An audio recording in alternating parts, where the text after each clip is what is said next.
back to the GSMC Baseball Podcast, brought to you by the GSMC Sports Network. I'm your host, Sam Menzie. We've got a show for you today.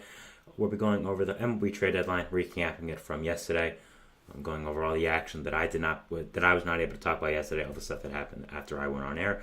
So we'll be focusing on the Jack Flaherty and Tanner Scott deals first, then going over all the other significant trades, American League, National League, and then in the end, I'll be going over the Giants trade deadline as well.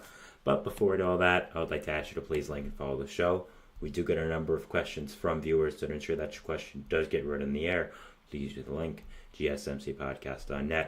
It really does help the show, and it really does mean a lot, so thank you so much for that. And let's get back into the show for today. All right, so our first topic is going to be about Jack Flaherty to the Dodgers. I would say unrivaled, the biggest deal from yesterday. Absolutely huge, and just an incredible contract there by Flaherty. And I wanted to, not incredible contract, what I should say, an incredible trade by the Dodgers, and I wanted to go over that, so let's get into it. So, with Flaherty, I think going into the last day of the trade deadline, he was undoubtedly the biggest name that was probably going to move at this year's deadline. All the other guys that were pretty significant were either we knew were going to be traded, either we knew were not going to be traded or were traded already. Randy Arozarena was already traded. We knew Garrett Crochet wasn't going to get traded at this point. I think it was pretty obvious after he made all those demands. So going into this last day, Jack Flaherty, I'd say, was the biggest fish out there still on the market. And the Dodgers, of course, were able to get him. This was something that I had predicted for a little while now. I thought that the Dodgers made perfect sense for Jack Flaherty, and I did end up getting that prediction right. So, I guess. But Flaherty had a really interesting trade deadline. At first, we thought that he was probably going to the Yankees. Bob Nightingale tweeted that out. And now we learned that he was actually, the Yankees and the Tigers were actually in agreement on a Flaherty trade, but the Yankees were scared off by Flaherty's medical. So that's a really interesting thing that kind of throws a wrench in all this that I will be talking about after as well.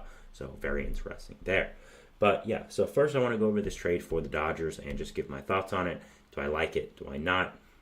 Just overall, and let's get into that. So, first off, do I like this trade for the Dodgers? Yes. I mean, how can you not like this trade? The Dodgers basically got all their needs done at the trade deadline before this day. They got a shortstop in Tommy Edman. They got a back-end reliever in Michael Kopech.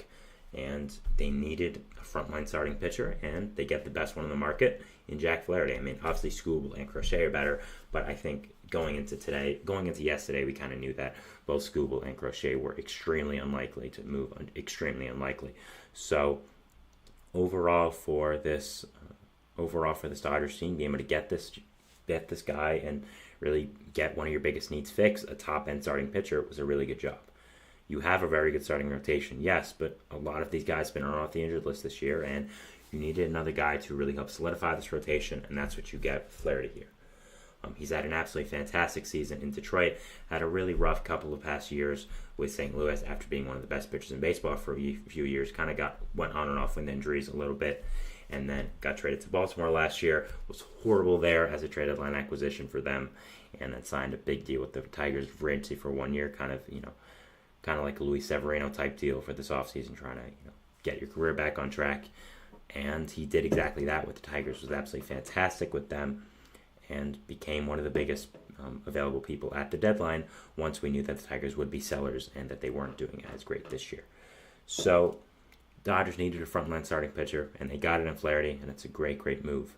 You have a lot of starting pitching depth, but a lot of these guys have been on and off the injured list this year. Now, the thing I want to say is that as much as I like this deal for Flaherty, I think that there are some question marks that come with it. First of all, the injury thing. We talked about it before, but he was almost traded to the Yankees, and the reason he wasn't was because the Yankees got scared off by his medicals, specifically his back. He's had a lot of back injuries in his career. I think that was one of the main reasons why he kind of failed in St. Louis, and teams knew this. And the Yankees, what it said in the article was that you only get to see his medicals if you're in agreement on a trade. So obviously the Tigers and the Yankees had agreed on compensation. They agreed what prospects were going out, all that kind of stuff. I think Nestor Cortez would have probably been involved in that Tigers trade, and then the Tigers would have also gone one more prospect, but I'm not exactly sure how that would have worked out. Again, we'll probably never know. But the fact that the Yankees saw Flaherty's medicals shows that they were in agreement on a trade to send Flaherty to the Bronx. But once they saw the medicals, were like, no, we don't want that. Kind of got scared off. So the Dodgers have had a ton of injured pitchers on the injured list this year. That made no sense, that sentence. But they've had a lot of injuries to their pitching staff this year.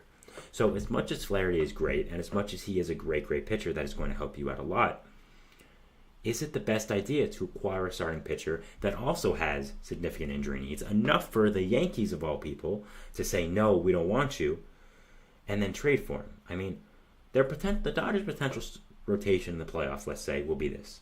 Okay? Tyler Glasnow, Jack Flaherty, Yoshinobu Yamamoto, Clayton Kershaw. I think we can all agree on that. You maybe have Walker Buehler as the 5, let's say, but usually you don't have a 5-man rotation in the playoffs, especially for the Dodgers, who are likely to not play in a wildcard game. You really only need 4 guys. We have Glasnow, who has never had a fully healthy season in his entire career and has been on the injury list already once this year. You have Yoshinobu Yamamoto, who is going to be out till September with an injury, and Clayton Kershaw, who's missed the entire first half of this year with an injury. So as much as the Flaherty trade is very good, and I like it, and it was a clear need that you needed to upgrade with, getting another frontline starting pitcher, the question becomes, how significant are these injury risks? Because you, again, already have a starting rotation full of injury-prone people. Yamamoto, again, out till September. Kershaw missed the entire season so far because of injury. Glasnow has never had a fully healthy season. Walker Buehler, don't even get me started on his injuries. So those are really your 5 guys that you're probably going to go into the playoffs with wanting to make a start with you. So as much as Flaherty is very good, and I like the trade, it's just a question mark that you have to worry about for the rest of the year. Will Flaherty be able to hold up for the next 3 or so months for the rest of this regular season, of course, and in the playoffs? The Dodgers are obviously betting on the fact that they're going to have a long playoff run, and I have no reason to really disagree with them right now, with considering how good their team is. But the question becomes now, did you make a mistake trading for Jack Flaherty with his injury risks? There were a lot of other pitchers on this market that are also very good, but didn't have the injury risks associated with them. Eric Fetty, someone you were in a trade with but did not get, obviously in the 3-team trade with St. Louis. Maybe you should have traded for him instead. He's under contract for next year as well at pretty cheap, and he hasn't had some injury risk this year. But again, he isn't really battle tested. Flaherty is. He's played in the playoffs with the Cardinals. So there is good and a bad. The good, he's a very good pitcher, battle tested in the playoffs, knows what he's getting into. Also, we have to say, he's from LA. I would be shocked if he doesn't re-sign with the Dodgers in the offseason. I don't think this is the thing where you're just looking at this as a rental. I think this is where the Dodgers are looking at this as, okay, we're going to trade for Flaherty. He's going to re-sign and come and spend the rest of his career hopefully in Dodger blue, where he grew up a fan of and grew up in LA. I think that's what's going to happen. Again, I'd be pretty shocked if Flaherty doesn't re-sign with the Dodgers in the offseason, so it's also a long-term play as well. But again, just looking for this year, as it is a rental, he does have some injury risk associated with him, enough for a team who agreed to trade for him not trade for him. Say, no, we don't want you because of your medicals. So I think that's an interesting thing. But the thing is, they also probably gave up a lot less in the prospect department because of the injury things. They gave up a good prospect, and I believe his name is I cannot pronounce the name, I apologize. It's a power hitting catching prospect. I can't really pronounce his name to the fullest degree. I apologize about that. I don't want to butcher it. I always feel bad when I butcher names. But you did give up a lesser prospect in this regard because of the injury risk, or I'm assuming. When we saw the Jack Flaherty return at the end of the deadline, we were like, okay, that's a fine return for Detroit, but compared to everyone else, looking at what Trevor Rogers and Yusei Kikuchi got, you figured you'd get more for the guy who is undoubtedly the top available starting pitcher on this market, the real available. Again, not Tariq Skubal and Garrett Crochet available, real available. So that's also factoring in as well. So there's a lot of things that are good and bad here, but overall I think just the basis of it, very good deal for Los Angeles, getting a frontline starting pitcher like Flaherty, who is going to have no problem adjusting to LA, quote unquote adjusting. He's from there, who I'm sure will be a long-term piece of this rotation as well.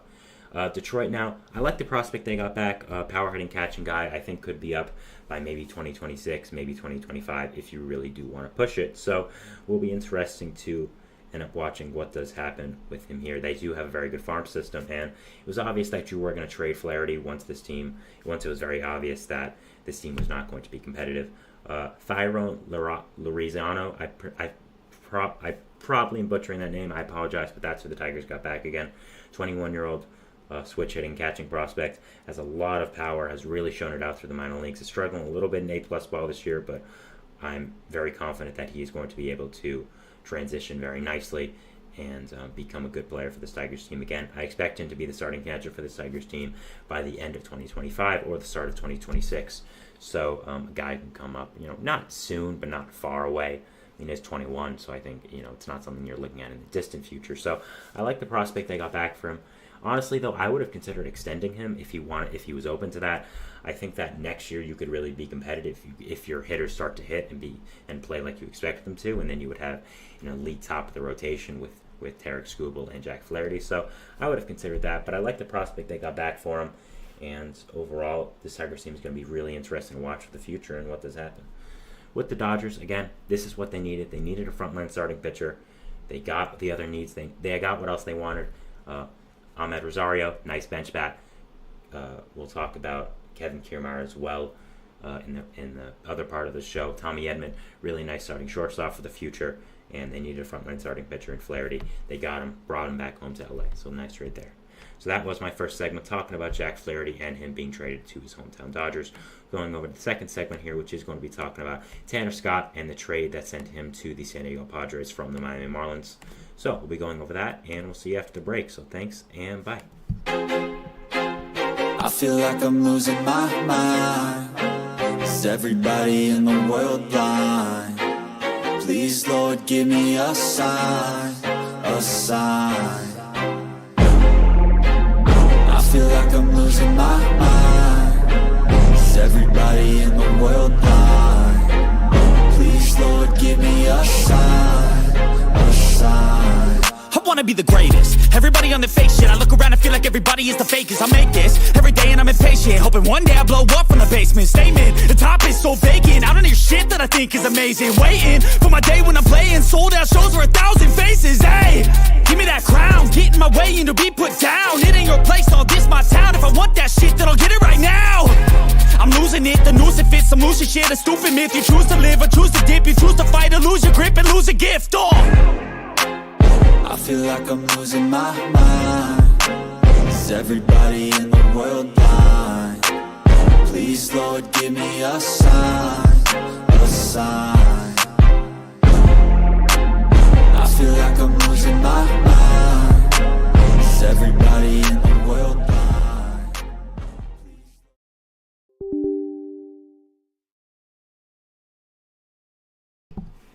And we're back here on the GSMC Baseball Podcast, bringing you our second segment, which is going to be talking about Tanner Scott and him being traded to San Diego.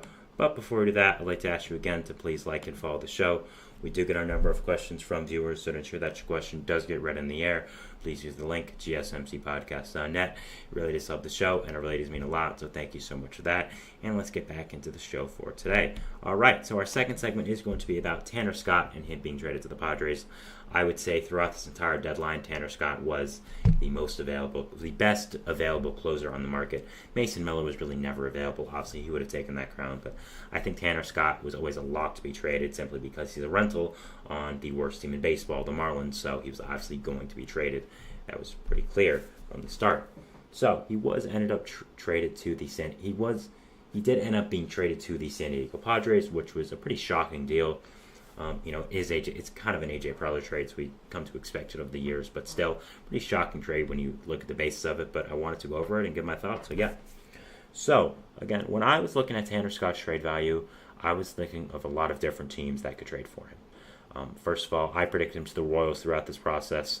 I thought the Royals were the most needy team who was in contention of a bullpen arm. I thought Tanner Scott was the best. I thought they might want to go all out while their franchise shortstop is having this good of a season. I mean, Bobby Witt might be the favorite for MVP right now, which looked impossible just a few weeks ago with how good Judge was doing. But Witt has somehow done it. I thought the Royals might want to go all out, and I just think in the end they didn't have the prospects for it. But other than the Royals, you were looking at some other teams as well, like the Yankees, the Dodgers, the Phillies, these big market teams that needed a closer. Maybe even the Mets as well. Even with Edwin Diaz, you could have used Scott as a eighth inning type guy. And instead, he goes to a different big market team, the Padres. Now, this was ultra shocking because the Padres had just traded a top 100 prospect for a different lockdown reliever in Jason Adam of the Rays. So, trading for another great closer in Tanner Scott for more great prospects was a little shocking, to be honest, but it makes a little more sense if you look at it, and I'm going to explain my thoughts on it and overall. So, first of all, do I like the trade for San Diego?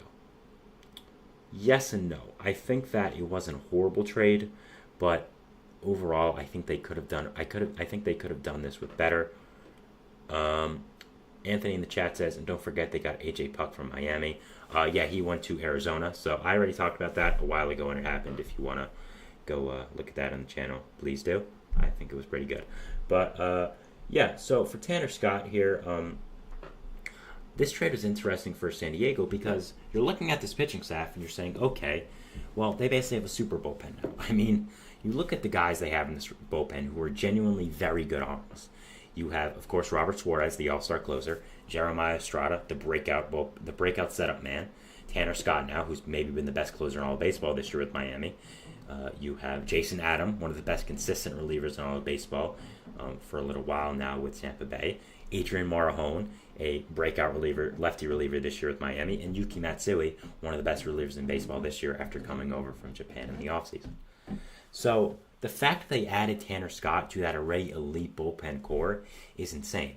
And it makes some sense, though. It makes sense because their rotation is a big, big question mark right now. It's a very big question mark.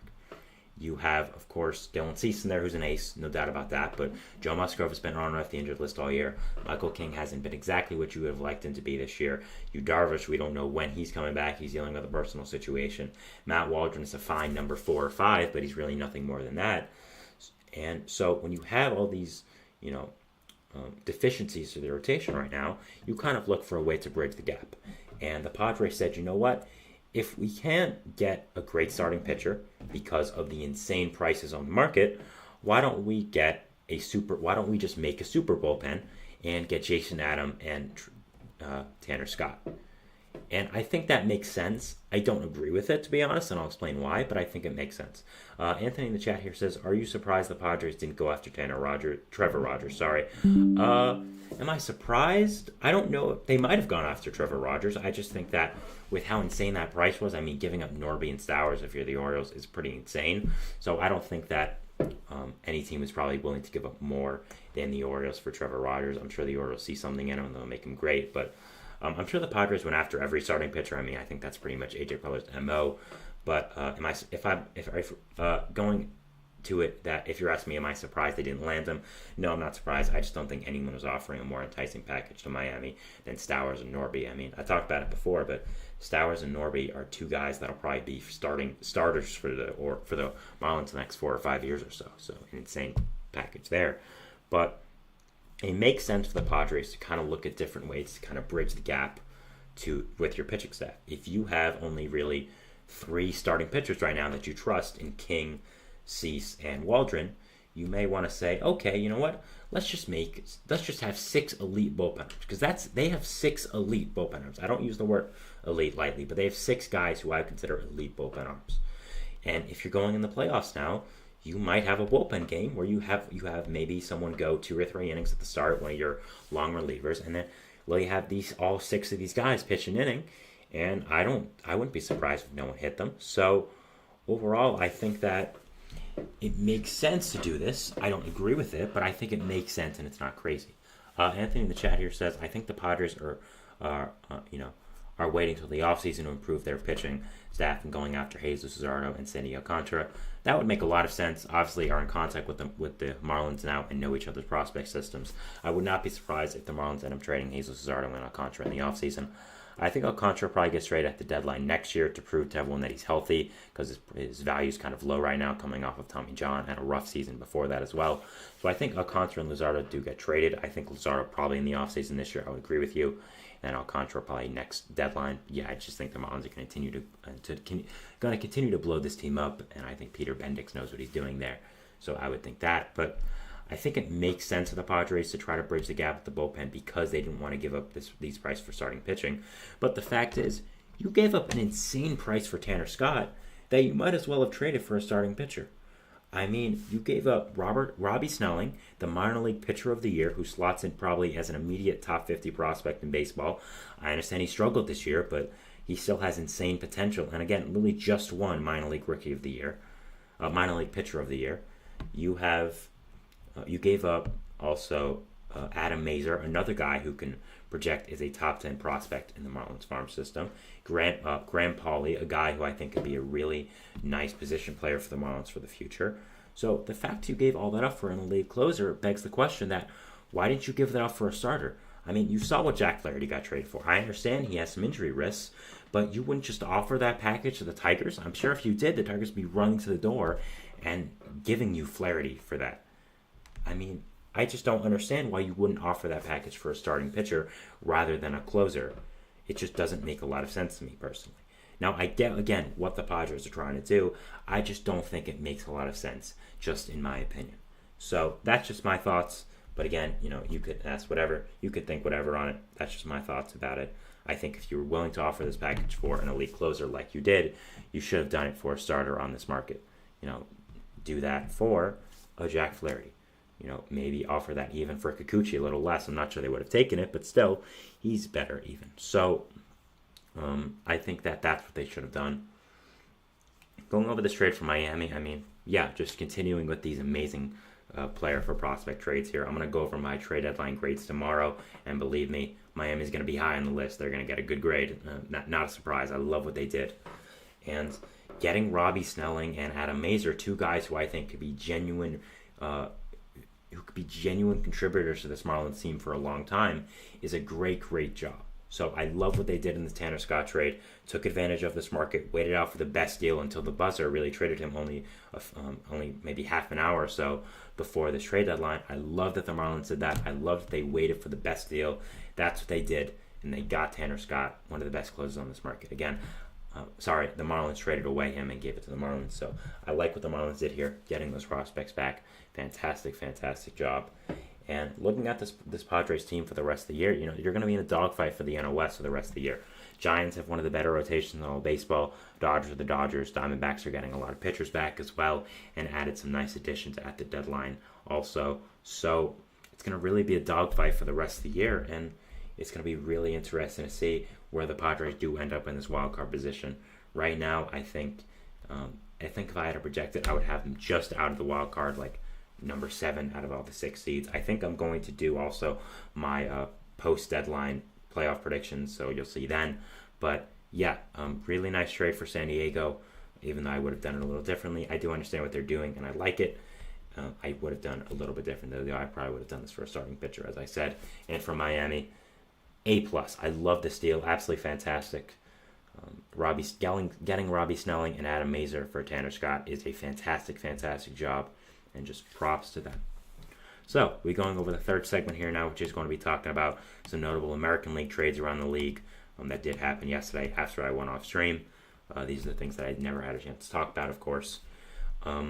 These are trades that are significant, but not significant enough for me to have a full segment on them, like Flaherty and Tanner Scott.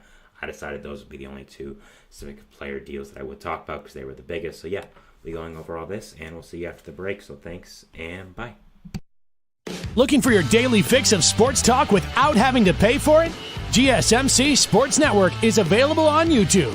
Just search GSMC Sports Network. Get your fix of daily sports talk shows on YouTube, absolutely free. NFL, college football, NBA, MLB, MMA, UFC, fantasy football, and so much more.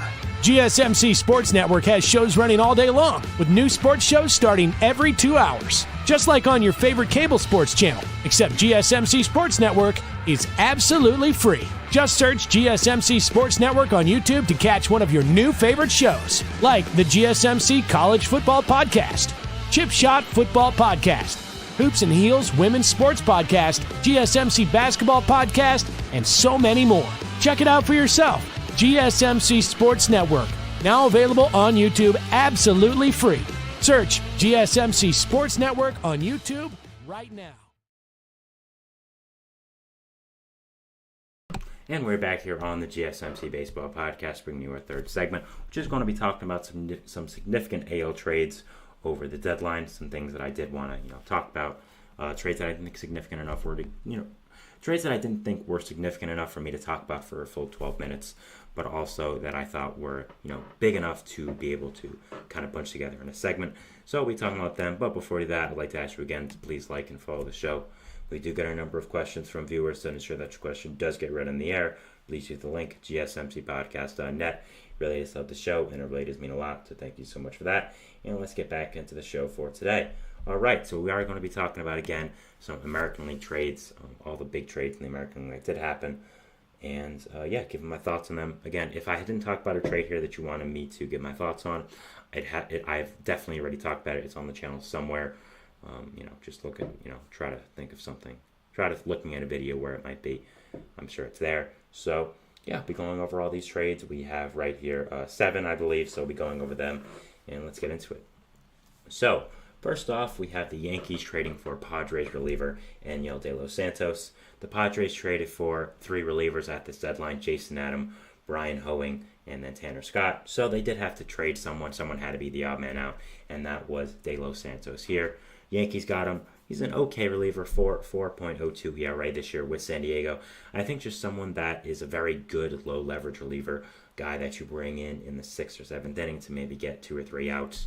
That's kind of it. Low prospect cost of the Yankees here. Obviously, probably didn't want to give up all the huge prospect costs for these relievers on the market.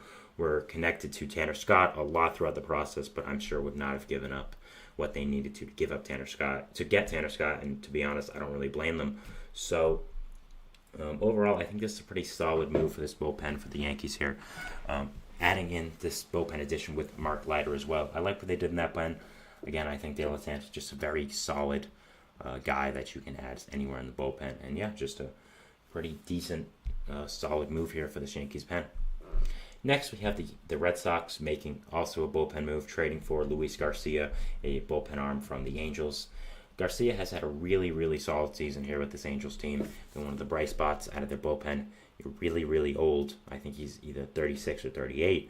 So the fact that he's had such a fantastic season with this Angels team is, kind of surprising. But hey, I'm sure the Angels were happy to have this guy have such a great season and make him another big trade piece for this team. So good for them. And I like this trade for the Red Sox, just getting the player. I think that you need another high leverage relief arm, and getting that in Luis Garcia is a really solid move. I didn't really like you gave up on the deal, though. You gave up, I think, 4 prospects, which was insane. The main guy was Matthew Lugo, a guy who I don't think is going to be anything crazy in the major leagues, but I do think he projects a major league player.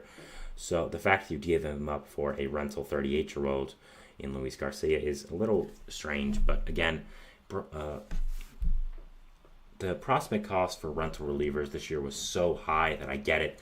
The Red Sox obviously didn't want to hurt the fan base in not getting anyone, so giving up the prospect cost for Garcia, who, again, would like to say has had a really good season, is fair, and I get it. So it's, whatever. Really, what are you going to do? So, nice move here by the Red Sox, just getting Garcia. I think the prospect cost was a little high, but I think every single trade this year, the prospect cost was pretty much really high. So next, we have the Orioles. We'll talk about 3 separate trades here.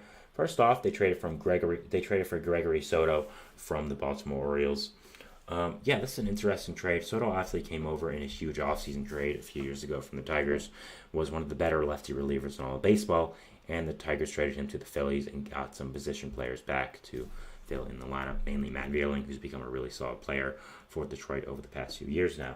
But Soto had an okay season last year with the Phillies, but it wasn't great this year with them. And with the bullpen arms they did acquire, including mainly Carlos Estevez, Gregory Soto kind of became a guy kind of out, and kind of became an outsider with this bullpen. I don't think they were going to keep him. So getting his contract off the books and made some sense for the Orioles. Made some sense for the Phillies, and trading him to the Orioles team that needed a lefty reliever like this makes a lot of sense. Again, Soto, while he hasn't had the best year, still has a lot of pedigree, being a very good lefty reliever over the years, and has played in the playoffs as well with the Phillies. So obviously will be a good addition there when it comes to the late times in the playoffs. So I like this move here by the Orioles, trading for Soto. Not really a high prospect cost. Has some good pedigree as well, and I think that the Orioles are very good at developing bullpen arms, or in this case, redeveloping. So if Soto's back to his Detroit self with Baltimore, I really would not be surprised. The third Phillies player you've added to your roster now. You got Sir Anthony Dominguez, another Phillies bullpen arm, and Christian Pache, a backup outfielder from the Phillies in the Austin Hayes trade as well. And now we're adding another Phillies reliever. So I'm sure those teams know their farm system relatively well now. So obviously we'll probably see more trades of those 2 teams in the future. But yeah, nice trade by the Orioles here. Nothing too crazy. Made sense for the Phillies to kind of trade the odd man out here. in Gregory Soto, so I get it. The Orioles also traded for, in one of the more surprising trades of this now, Eloy Jimenez. Jimenez was the guy you see on the screen as well here. Jimenez was a former top prospect, I would say blue chip prospect, with the White Sox a few years ago. Was pegged to be one of the biggest parts of the White Sox new younger generation. Really just never worked out there at all in Chicago in the South Side, and on a big contract from getting an extension early, Eloy really never lived up to anything. And with that contract having two team options as well, the White Sox were looking to dump him, and the Orioles needed apparently a right-handed bat, and they got this in Jimenez, a very buy low situation. Really gave up nothing in the trade at all. So I like the trade for Baltimore. I think if you put Eloy in a winning situation where he's motivated, you don't play him that much so he doesn't get injured. Probably going to be a spot starter and late game pinch hitting situations, mainly against lefties, I would assume. I like it. I think that, again, if he starts hitting well, maybe you pick up his option for 1 year and then you factor him in as a starter next year. And if he doesn't do good then, just release him. It'll only be for a year. So I like that. I like this buy low move a lot for Baltimore. I think that it makes a lot of sense. And again, if they felt they need another right-handed outfielder, getting Eloy makes some sense with the way he's hit in his past. So I like it a lot, and very interesting to see where this does go in the future, and very interested to see what is going to be happening with Eloy in his future. But I like this move for Baltimore. Thought it was really good. They also traded for another right-handed outfielder in Austin Slater. Slater was just traded from the Giants to the Reds, and now the Reds trading him to the Orioles. He's going to pass around a lot, so I'm sure he'll be happy now to know he's not going anywhere from the Orioles and has a forever home this season. But yeah, Slater is a guy who consistently has crushed lefties throughout his career. Adding him to this bench is another nice right-handed outfield move for this Orioles team. Obviously, they felt like they needed some right-handed outfielders, which I get.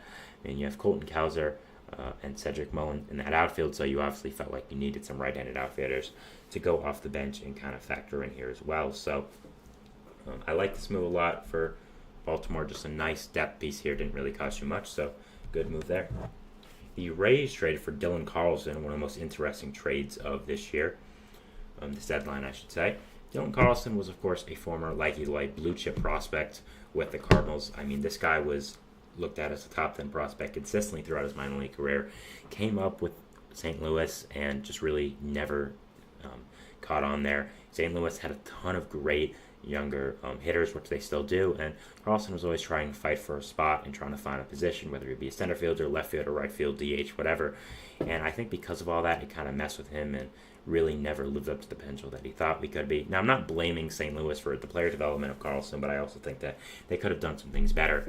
So giving Carlson a fresh start makes a lot of sense, and him going to one of the better player development organizations in all sports in the Tampa Bay Rays is a really good fit. I would not be surprised if Carlson starts hitting like the prospect we always expected him to hit like in Tampa Bay, and I think it's a really good move by them. Tampa is really not going to try to be competitive for the rest of this year, and because of that, you have time to take on these projects like a Christopher Morel, like a Dylan Carlson, to be able to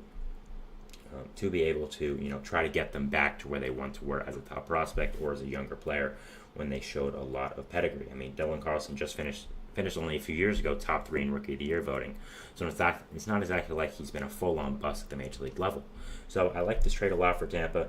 Makes a lot of sense to get him. And St. Louis just, again, it was time to move on from Carlson, give him a fresh start. They used him to get a solid bullpen arm in Sean Armstrong.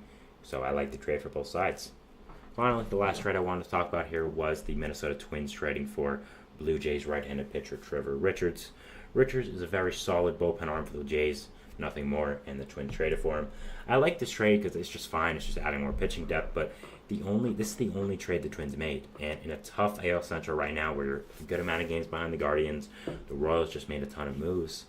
Is this really all you want to do? I understand that you had some financial constraints if you're the Twins, but still, you can get creative in some way, try to do something. Trading just for Trevor Rogers is not great and not exactly what you want for the deadline. So, not a fan of that. I'm a fan of just the Rogers trades in general, but just him being the only trade you make, I do think is an L, and I don't really think it's something that you want, overall. So, yeah, those were the AL trades I want to talk about. talking about Enio de los Santos being traded to the Yankees, Luis Garcia being traded to the Red Sox, Gregory Soto being traded to the Orioles, Eloy Jimenez being traded to the Orioles, Austin Slater being traded to the Orioles, Dylan Carlson being traded to the Rays, and Trevor Rogers being traded to the Twins.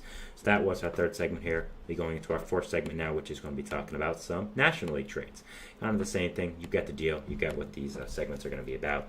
So yeah, we'll be going over that, and we'll see you next segment. So we'll see you after the break. So thanks, and bye.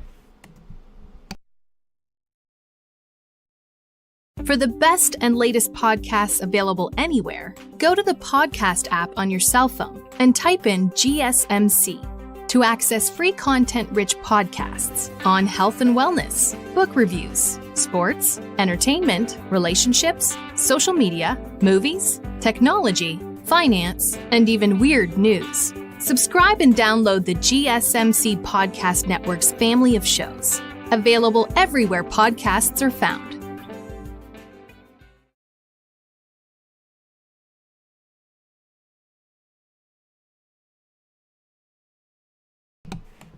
And we're back here on the GSMC Baseball Podcast, bringing you our fourth segment, which is going to be talking about some National League trades. We just went over some significant, important American League trades for this deadline, so we'll now be going over some National League trades that I did want to touch upon and get my thoughts on. So let's get into it. So the first trade I want to talk about is Martin Perez getting traded from the Pittsburgh Pirates to the San Diego Padres. Perez signed with the Pirates this year to do one thing, eat innings, and he did that. Didn't do it at the best ERA, but was always a guy that the Pirates could count on and throw 5 innings solid.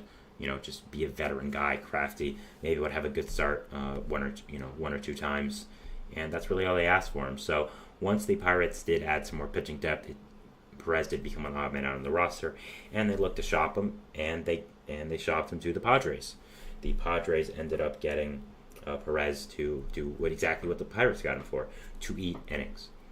That's Perez's specialty. The Padres right now, with the injuries they have to their starting rotation with Joe Musgrove and Yu Darvish, just needed a guy like this in Perez. I'm sure he'll be DFA'd in like a month. He's here now to just make some starts, eat some innings, and when he starts, you just hope the Padres offense is on point, because you're not really gonna win with him. So yeah, overall a fine trade here by the Padres. Apparently the Pirates are very excited about the prospect they got back for Perez, which is really interesting. I don't know how they would get a significant prospect back for Martin Perez of all people, but they covered the entire salary of Perez to be able to get this guy back, and apparently they're really excited about him. So hey, good for them, I guess. Kind of strange that the Padres would do that, but whatever. So we'll be interested to see more of that. But yeah, good solid trade for both sides. Like it. Next, we have the man whose picture is here, Kevin Kiermaier, being traded from the Toronto Blue Jays to the Los Angeles Dodgers. Honestly, I think this is one of the most underrated trades of the entire deadline. I really like this trade for Los Angeles. I think that one of the Dodgers' main needs going into this deadline was a center fielder, and that is what they get here in Kevin Kiermaier. Kiermaier, we know what he is. He's going to be one of the best flashy center fielders in baseball. Defensive center fielders. Isn't really going to hit much, but is a guy you can play 8th or 9th. You can bat in the lineup 8th or 9th every day, who will make game-saving plays in center field and add a ton of value there. The Dodgers, very under the radar, needed a center fielder this year. You looked at James Outman last year, and the Dodgers kind of figured that he would be their franchise guy, but with the way he's performed this year, he really did not live up to that. And you had Andy Pages playing there earlier, and he just is not fit to be a center fielder. Very good hitter, but is a guy that profiles more to be a corner outfielder in the future, and he showed that. So we'll be interested to watch what Pages does, but getting Kiermaier, you add in a very good center fielder who can play there probably till Mookie gets back. I would assume that then Kiermaier goes to the bench as a late-game speed and defensive replacement. And yeah, I like this trade a lot. I think that, again, they needed a center fielder. Didn't pay a high cost for Kevin Kiermaier. And yeah, really, really nice addition here by the Dodgers. Very under the radar. Also, good for Kevin Kiermaier. He's one of the nicest guys in all of baseball. Never hear a bad thing about him.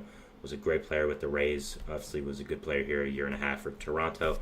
I like that he's now able to go to a long playoff run and try to get a ring here with Los Angeles. Obviously, of course, made a World Series with Tampa a few years ago, but other than that, really never had a chance to win anything there. So I'm very excited for him to be able to get a chance to win a ring in Los Angeles. Of course, I hope the Mets win the World Series, but if anyone deserves a ring in baseball right now, I think it's Kevin Kiermaier. So good for him, and I hope that he does end up, winning at least something there. Mark Canha was traded from the Detroit Tigers to the San Francisco Giants. I actually have a full segment planned for my fifth segment about the entire Giants trade deadline, so I'm going to hold off on this one until the next segment, but I just wanted to let you know about that so you don't wonder why I didn't go over it, because it was a pretty notable trade, I'd say. Next, we have Dylan Floro being traded from the Washington Nationals to the Arizona Diamondbacks. Yeah, really, really solid trade here by the Diamondbacks. Floro is a very solid middle relief pitcher for you guys, and being able to add him is really nice. You, of course, added A.J. Puck before as well, so the Diamondbacks are obviously stacking up on bullpen help, which they obviously need, and I like this trade a lot for Arizona. Again, Floro is just very consistent in the middle of that bullpen, as he has been for a few years now, and adding him if you are Arizona is just a very, very solid deal. Didn't really cost that much in prospects either, so he's really just an under-the-radar guy, and is someone that is battle-tested as well. Has been in the playoffs multiple times with a few different teams. Was a big-time reliever for the Dodgers team, so I think that overall it's a really nice addition for Arizona to be able to add Dylan Floro and just another solid middle relief arm in that pen to help out Paul Sewald on the back end. Puck has already done pretty well with Arizona, so I like the bullpen additions they made. Tanner Banks next was traded from the Chicago White Sox to the Philadelphia Phillies. Yeah, Banks had a really solid season as a lefty reliever with this White Sox pen. Has some control after this year as well. So being traded to the Phillies makes some sense. Is basically just an improved version of Gregory Soto, your second biggest lefty reliever, obviously, because your first is always going to be Jose Alvarado in that pen. But being able to add him as a Phillies fan, you should be happy. Again, is definitely an improvement over Gregory Soto with the way Soto was pitching this year. So I like this move a lot by Philly, getting a controllable, good starting pitcher in Tanner Banks. I think it's a really good addition, and I like what they ended up doing here with this move for the Phillies. Next, we'll be talking about Ryan De La Cruz being traded from the Miami Marlins to the Pittsburgh Pirates. De La Cruz to the Pirates was also one of the trade deadline acquisitions that I got correct, one of the 4 on my big list that I unfortunately did not have the time to show you guys because huge trades happened before I even got to do it. But yeah, I did predict De La Cruz to the Pirates. You don't have to believe me, but I did. I thought it made a lot of sense. Once Jazz Chisholm didn't get traded to Pittsburgh, I thought it made a lot of sense for them to pivot over to Brian De La Cruz, the other big Miami bat available at the deadline, and that's exactly what they did. De La Cruz hasn't had the greatest season this year with Miami, but has a good pedigree of how he's done in the past, and I think will do better also in a winning environment, which Pittsburgh is. They needed some bats, they need some younger bats as well. That's what they get here in De La Cruz, and I think should be a very good addition to this Pirates young hitting core. You don't have much there, but adding in now Brian De La Cruz should be really solid. I like the Nick York addition as well, which I've already talked about, but we'll mention again. So, yeah, we're really interested to watch this Pirates trade deadline and how these additions, help them out in the future. But I like it. Finally, the last 2 are from the same team, so I want to talk about them. We have Huascar Brazoban going to the Mets from the Marlins, and Tyler Zuber going from the Rays to the Mets. Huascar Brazoban went from the Marlins to the Mets. I'm not sure if I said Mets. I don't really. I think I did, but just in case. Want to make that clear if you don't remember. They also traded for Paul Blackburn, but I talked about that trade yesterday on stream.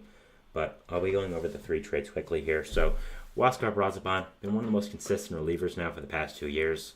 Has really good stuff, has a lot of good movement on that stuff as well. Has a good control.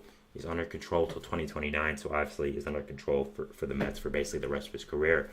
Brazoban, I think, was one of the better trades made at the deadline altogether. Relief pitcher costs have been so high at this deadline, and the fact that the Mets were able to get Brazoban for a non-significant prospect in Wilfredo Lara, who was ranked by most people as not a top 30 prospect in the Mets organization, is really, really fantastic. I absolutely love this trade for the Mets. Should be thrown in really high leverage situations right away for this Mets team. Is a really, really great relief pitcher, and I really like this trade a lot for them. Tyler Zuber, also just good, solid depth as a bullpen arm for this Mets team. Has some options. I'm sure we'll start out in AAA, and if there's an injury, will come up. So, really nice move there. Paul Blackburn, I also talked about on stream yesterday, but going over it more for now. I think that Blackburn is a very solid starting pitching addition to this Mets team. They needed some depth, and being able to add in Blackburn to this starting rotation that has lost some people in Christian Scott and Kodai Senga now for most likely the rest of the year for both of them, I think is a really solid move, and I like it a lot, and didn't really cost you much either. So really, really solid move there as well. So that is it for our fourth segment here, going over some National League trades, going over ones that I thought were significant and wanted to talk about. So yeah, that's nice there. Going into our fifth and final segment here today, which is going to be talking about the San Francisco Giants and their trade deadline. I wanted to give myself a full segment to talk about the Giants trade deadline, and yeah, you'll see why. Basically, to put it up, to summarize it in a few words, I didn't like it, and I wanted to be able to rant about it and just kind of go over why I think it was horrible for the Giants to do what they did. And yeah, I'll be going over the Giants trade deadline and my thoughts on it, and we'll be seeing you after the break. So thanks, and bye.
Welcome back to GSMC Baseball Podcast here, bringing you our fifth and final segment, which is going to be talking about the San Francisco Giants and their trade deadline.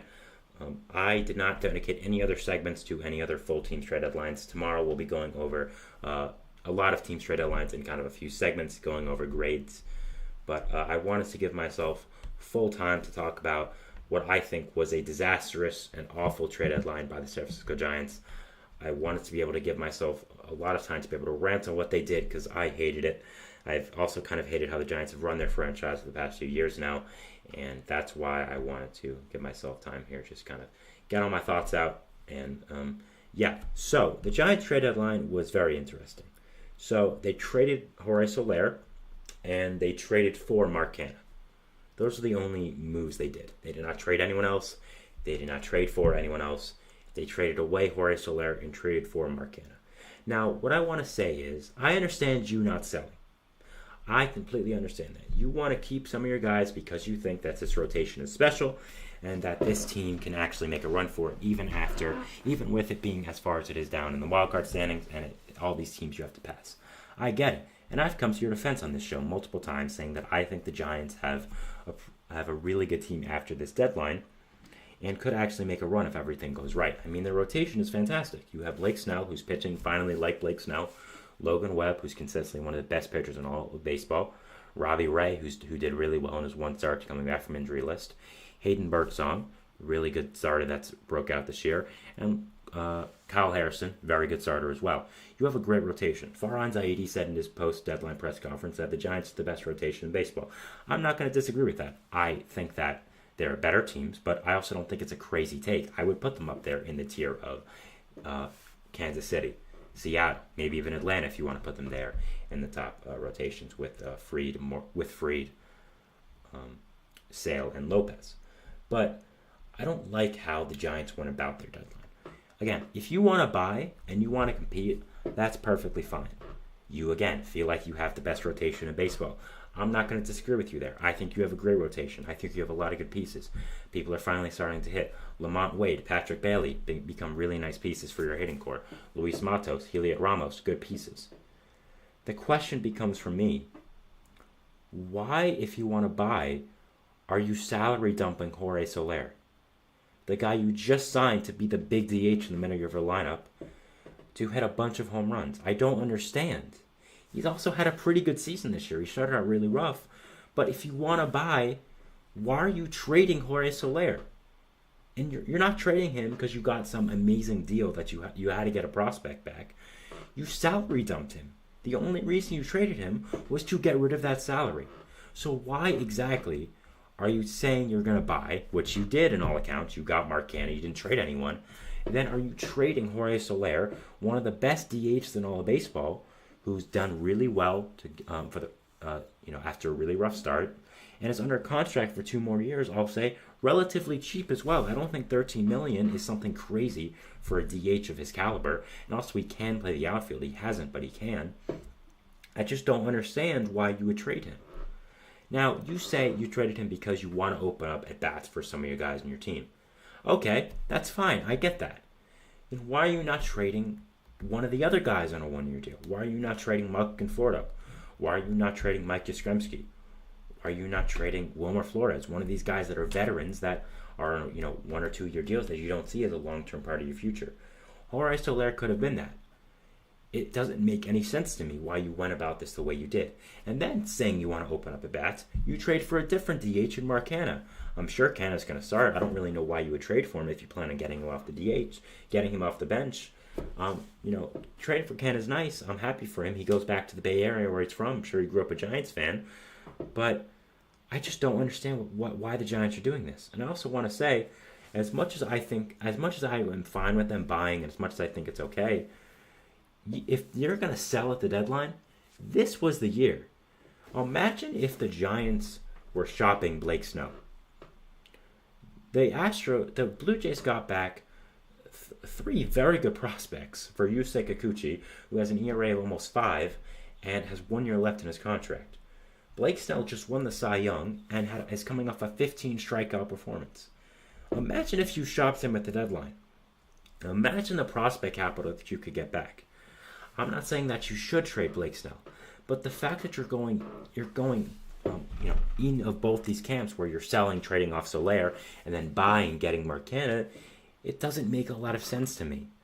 I don't understand why you wouldn't at least go over the possibility. John Heyman said on Bleacher Report today that 6 teams called to trade for Blake Snell. I watched that right before I went on live to get some information about the trade deadline.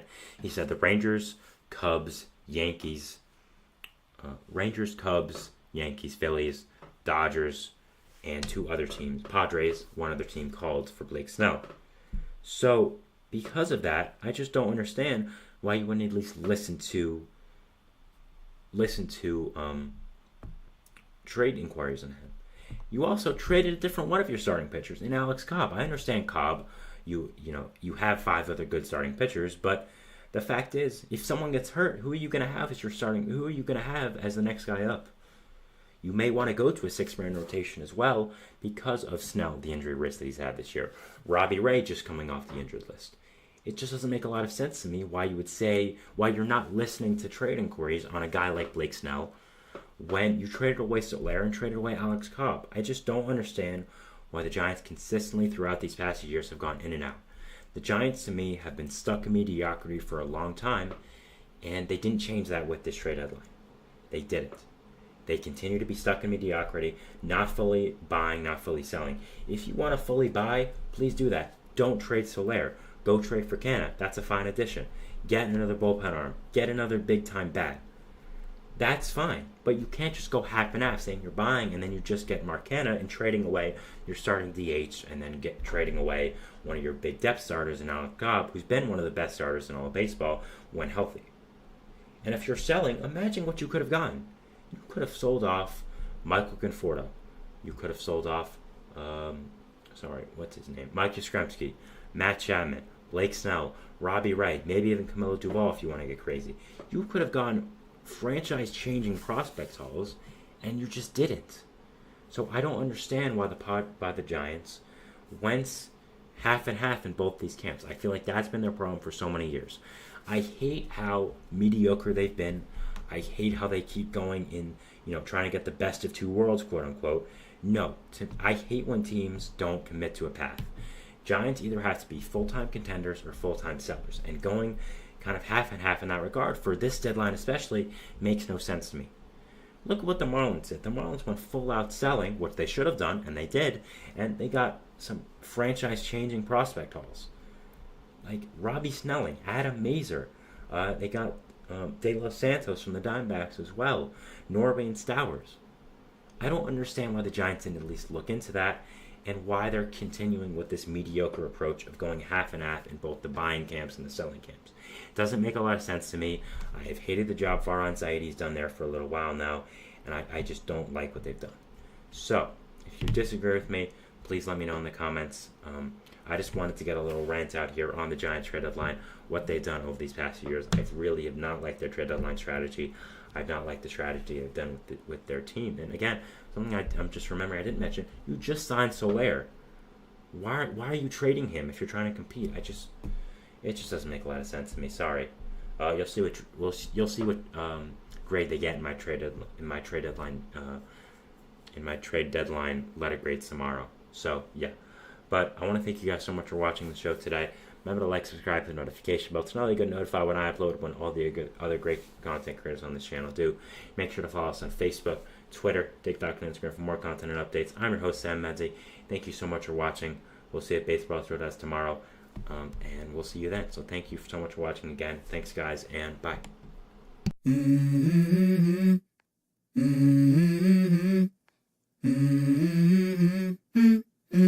Let's go. I wake up to a little bit of drool on my pillow, feel like it's gonna be a bad day. Yeah, I'm tired of shit, and the coffee ain't hit yet, damn, ain't that great. I don't wanna